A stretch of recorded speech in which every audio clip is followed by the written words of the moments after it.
This is a Nightline Friday night special. The latest release on compact disc will cost you about $18.99. Something from the bestsellers list. Average price $25. Want to see a movie opening night? Wait in line. Pay $7.50. Add cost for popcorn, candy, and a drink. Yeah. $7.87.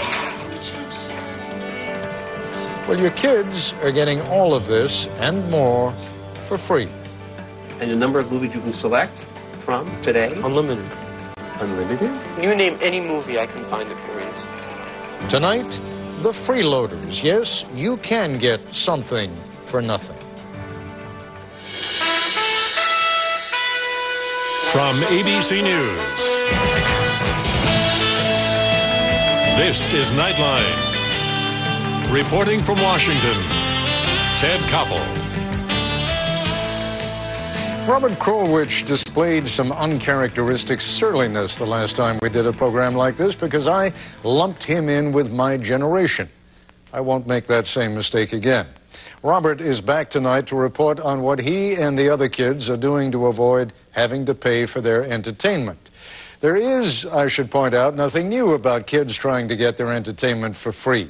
In my day, it was all very low-tech. One kid would buy a ticket to the movies, and then he'd let the rest of us in through the emergency exit in the back of the theater.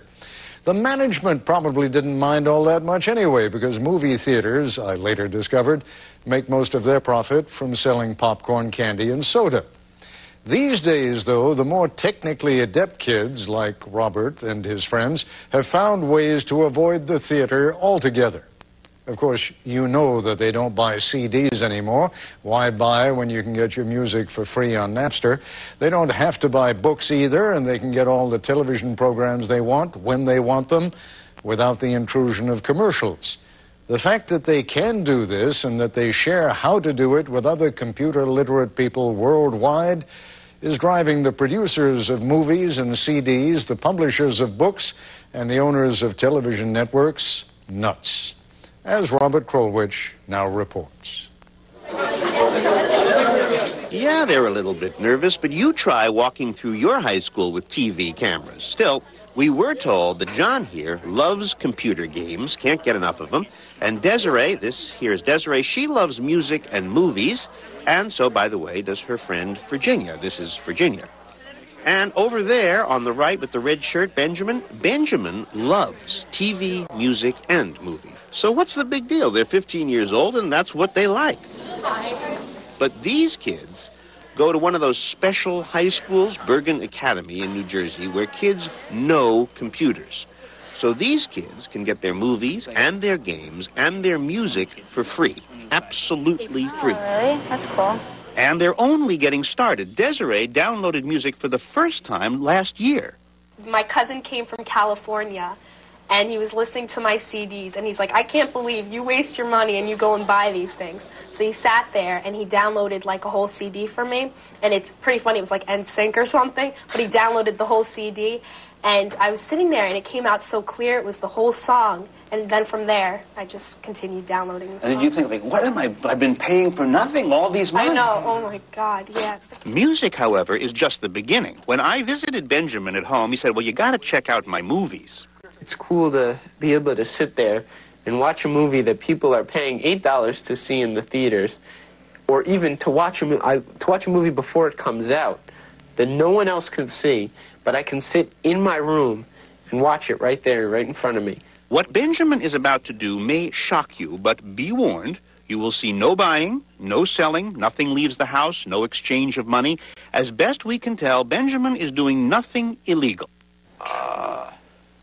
It's just before New Year's, and in his fashion, he's going to the movies. Okay, on December 27th of the year 2000, let me just take a look at some of the movies that are available to you. Okay. These are brand new movies. Some of them haven't opened yet. Yes. This is a Malaysian VCD site. A what? The Malaysian VCD site. VCDs What do you mean Malaysian? It's from this site. The guy who made this site, it's a man who sells VCDs out of Malaysia. Benjamin explains there's a man in Malaysia who goes to the movie theaters there, to the handicap sections, with a tripod and with a camera. which he then puts in place to record the movie. Then he takes a jack and plugs it into the hard of hearing device, and that way he gets a clean soundtrack, no eating popcorn, no laughing, just records the movie. Here, right here, this is a screenshot of the Castaway, which is a movie that just came out Friday. And right there in the corner, you see an NB. NB. Now, that means that some guy named NB, or codenamed MB, sat in the theater and filmed that movie. NB then lists all the movies he's filmed here. This is his website. And for $5, you can download any one of these. But Benjamin doesn't pay $5. No, instead he goes to a free website. You see here, it's Men of Honor, free video. This is a site for movie lovers who give away their movies. There are 151 of them doing that right now. Wow, look at these guys. These are all people from somewhere. Yep, and they're all downloading movies. Including some of NB's movies. Hon, you need to talk about your daddy. Why don't you tell me why I hate him? You're the sidekick. This is The Gift with, with subtitles in Malay. It doesn't bother me. I'm used to it because I watch so many movies with them. A typical movie takes about 3 hours to download, so he does this just before bedtime. And I select download, and it'll say time remaining, shut my monitor off, go to sleep. That's all for free? All for free. Next morning, it's all there. And the number of movies you can select from today? Unlimited. Unlimited? Oh, you name any movie, I can find it for you. Benjamin pulled 150 movies last year out of his computer and put them onto CDs. So the movies are now portable. He can take them downstairs. He can play them on a big screen, show them to his brother. No, you speak Malaysian? No. No. Okay. And what he does with movies, he can do with TV. Benjamin said, "You want to see a Seinfeld?" I said, "Okay." And he showed me a list of episodes. Pick one. Oh, let's do this one here. The Scaffold. Yeah. This is episode 613. Wow, you said boom, you can have them whenever you want them. All right, stop this for a second. Did you see the ads, by the way?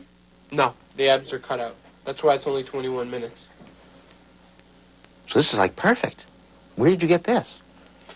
Chat rooms. For example, this one guy is offering, look at this. He has BattleBots, Conan O'Brien, Dark Angel, Drew Carey, Dune. Oh, my God. And Benjamin says one day he's going to download a complete Seinfeld collection, around 200 shows, from one guy, and all he has to do is push the download button on his computer. Yeah, leave it on overnight. I wake up, I have every Seinfeld episode ever made on my computer. Wow.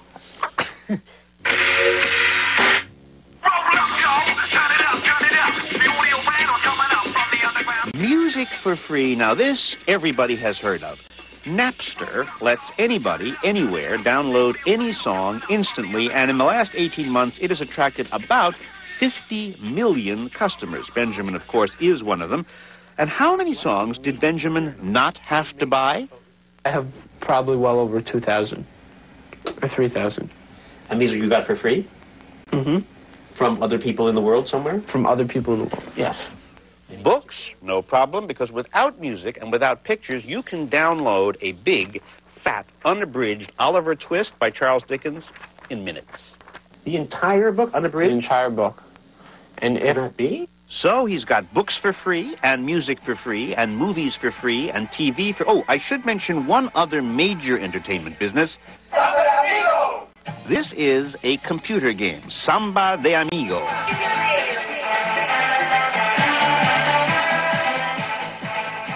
It features, as you see here, a dancing bee. Benjamin got this game off the internet as well, for free, and up in his room he's got 10 or maybe 15 more. That sounds like a lot to me. No. I know guys that have 150. All of them they got off the internet? Yeah. The fact that Benjamin can do all this and that he and his friends do it more and more makes the entertainment industry obviously very nervous and leads them to wonder how many other Benjamins are there out there. That's what the former chairman of Universal Pictures, Frank Biondi, is wondering. And if Benjamin is 1 or 2% of the population and continues to get his product, if you will, for free, most owners of intellectual property can live with 1, 2, 3, 4, 5%. Once it starts growing 7, 10, 20% of what you believe is your business potential or your audience potential, then you begin to worry about it in terms that are very real. Most executives would instinctively say we've got to lock those kids out and make it impossible for them to make copies. But I asked Benjamin, what are the chances they could lock you out? Someone like me? None. Like you. None? You don't have a chance. Well, we'll see about that. Are any of these kids prepared to pay for what they now get for free?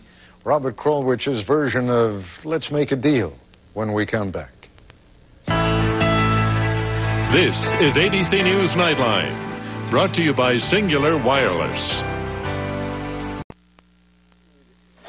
stdio.h include string.h include. In their high school cafeteria, Benjamin and John and Desiree and Virginia are reading each other's T-shirts, which, as it happens, is not a good thing for Hollywood, because the instructions printed here on Benjamin's back, Ben, stop moving. are part of a code, and with the complete code, you could unlock any DVD movie Hollywood has made and copy it right onto your computer. Right here. Oh, yeah, that's really easy to understand right there. Hollywood tried very hard to make its movies impossible to copy. But this then 15-year-old high school student from Norway, Jan Johansen, not only broke the code, he published exactly how he did it, line by line, on the internet. Jan was arrested. They have seized all my computer equipment, and charges have been brought against me. The movie industry asked that Johansen's code be suppressed for obvious reasons, said spokesman Jack Valenti. Nobody's going to make expensive movies if they can't protect them. But computer hackers and their supporters, in this case a T-shirt manufacturer in New Jersey, have not exactly cooperated. Jan's instructions, or most of them anyway, are now being printed over and over and over again in small, medium, and large. This function is void. And somebody with a pretty nice voice, we downloaded this ourselves, decided to sing Jan's instructions, again, line by line, in a kind of country western ballad. That are the encrypted disk sector and will be decrypted. The second disk key. Released worldwide on the internet. You can't control information like this, says Henry Blodgett, a managing director at Merrill Lynch. Absolutely. If the strategy is you'll never get this, all you do is raise the incentive to get it, because nothing's going to make people want it more than you're saying you can't have it. So if Hollywood can't stop Benjamin and John and Virginia and Desiree from getting free entertainment, maybe it's time for something different. What Nightline has done is we've gone to some very serious entertainment executives and we've asked them to try to make a deal with you. Come up with some proposals that would get you to pay them real money for their entertainment products. Ready? Proposal number one, make it harder for ordinary kids to download entertainment. So, smart kids get everything for free, not so smart kids, they pay. If Napster were to become, instead of so simple, if they were to ask you 5 or 6 more questions going in. Like each time? Each time. Oh, God. Yeah, kids are really lazy, kind of, like even me. If it's like, if I have to pretty much like start typing things in and actually think about something online that like should be relatively simple, I'd probably say no anyway and be like, oh, this is boring, and like exit out and like give it, like ask my friend or something. So this is going to work. Oh, it would probably work, but it's so corny. Come on, it's cheap. It's like discrimination. Yes, that's exactly what it is. Oh, But you don't like that? No, I don't. I think it's terrible. Would you help your friends to whatever you've been able to download? Yeah, if I could get something and they ask me for it, like, they're my friends, and so, like, I'll help them out. I would totally give it to my friends. I'd give it to them freely. I'd be cheating off the company, because I think that's wrong. Wrong, wrong, wrong, wrong. So much for number one. Proposal number two, a subscription plan. You pay the movie, TV, or music distributor a monthly fee, and then you can download anything you want. Everything from the Warner Brothers movie catalog, that's old, $30. Sure. Yes, you? Yeah. I'd take it. But it $30 depends. from Warner Brothers? It depends. Now, let's say Warner Brothers releases a new movie. Yes, which they do all the time. Exactly. And will I get that movie the day it's in theater? No way. 3 months. Then why should wait 3 months? Why should I wait? If I can get it for free, day it comes out. And now we've essentially defined the dilemma we're living in, in very practical terms. Executive Frank Biondi says movie theaters would never let Benjamin download brand new movies. This plan, he says, could blow up the industry. And there we are. I don't feel comfortable there. Who wins? I don't think anybody feels comfortable there at the moment. I mean, we are in a very interesting period. You can call it dicey. You can call it anything you want, but the rules are basically unwritten. This is one of the few times where the old pricing and distribution models get blown up, and they have to be redefined. And we're trying to find stasis, where it actually works as a business. Proposition number 3, metering. You can download any movie, any song you like, but while it's on, there's a little meter ticking, charging you 1/100 of a cent per second. I don't like it. I'm not cool with it. It kind of takes away the point of ownership in a way. It's like if every time I want to sleep in my bed, my mom's always there in the morning, all right, John, that would be $3.50, and I'd reach over and give $3.50, or all right, John, that would be I don't know, you have to read a book or something. The metering idea was not at all popular, but advertising, proposition number 4, ads before songs, after songs, and during movies, that got a pass. I don't know about seeing a movie, but on records, if you can fast forward it or something. No, you can't fast forward it. You have to listen to it. You have to listen to it. But the movie is much cheaper, or maybe even free. Or the record is much cheaper, or maybe even free. That's the deal. If it's going to cost much less, and no one's going to bother me about it, I don't really have a problem. And finally, and this was a surprise, there's the tip them if you like them option. If you like certain entertainers, even if you've gotten their product for free, reward them anyway by buying their record, paying for a ticket, or buying a souvenir. Kind of like a tip, says John. Well, although people think you should get things for free, for some reason you shouldn't pay for hard work people do, I kind of think the bands I listen to, this is their living, so you might as well support them so they can continue on with it. And also, interesting. An ethical purchase. I try that. In the end, the 4 teenagers say, of course we're going to pay some money for entertainment. The question is, from now on, how much money? Benjamin says big entertainment companies needn't worry. One way or another, and they're going to find a way. I'm not sure how exactly they plan on doing it, but they will find a way to make us pay. Wait a second, says Desiree. What about the smart teenagers?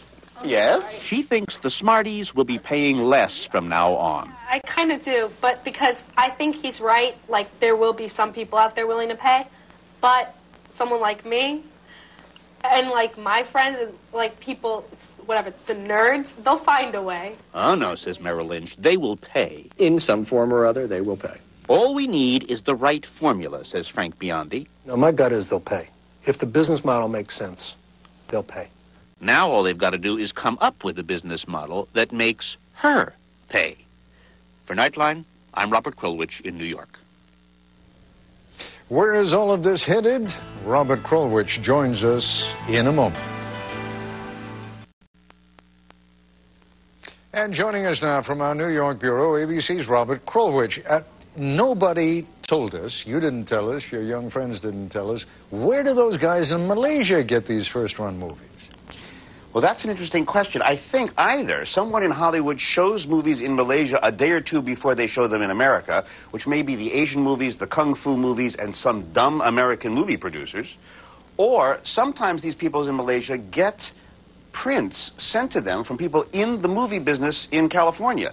One of the movies I was told about was a movie that arrived about 3 months online before it arrived in the theaters, and this was a print which had been taken by somebody. I guess the director said, go and make a print of this movie, and the guy made 2 prints and sent one to Malaysia. So, but obviously Hollywood's nightmare is that here they're having the big opening of what is it, the Anthony Hopkins movie tonight, Hannibal. Right. That some turkey over in Malaysia's already got it, and right. He's going to pass it out for free. Well, he doesn't even know he's passing it out, right? Yeah, right. It's often the case. I mean, sometimes these movies arrive 2 or 3 days before, and looking at that list, often the movies arrive 2 or 3 days before.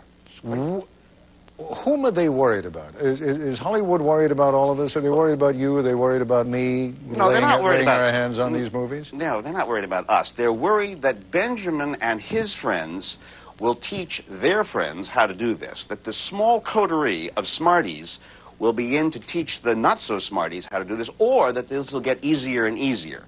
You can have a little bit of loss in any business. But again, if the loss gets to be 10, 15, 20%, then you're in trouble, and they're worried about that. The grown-ups that you were talking to, are they genuinely concerned? Do they really feel that this could be the end of their business? Or are they convinced that indeed they will find a way of charging even these kids for their product?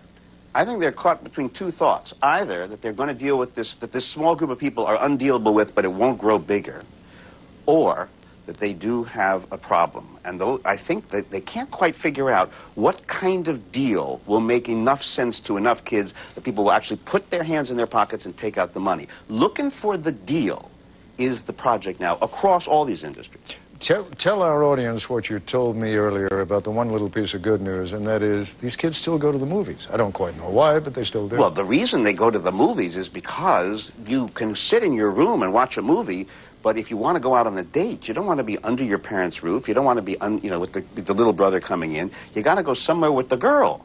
And the only place you can go with the girl is seat X16 at the Roxy Multiplex, whatchamacallit. So, of course, they'll go to the movies, if not to see the movie, at least to, see the neck of the girlfriend up close and personal. Is that where the word comes from? All right, thank you very much, Robert Krulwich. I'll be back with a program note in a moment. For more about downloading entertainment from the Internet, log on to the Nightline page at abcnews.com.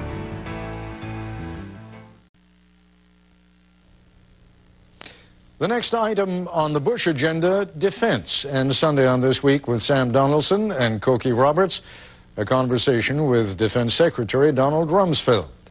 That's our report for tonight. I'm Ted Koppel in Washington.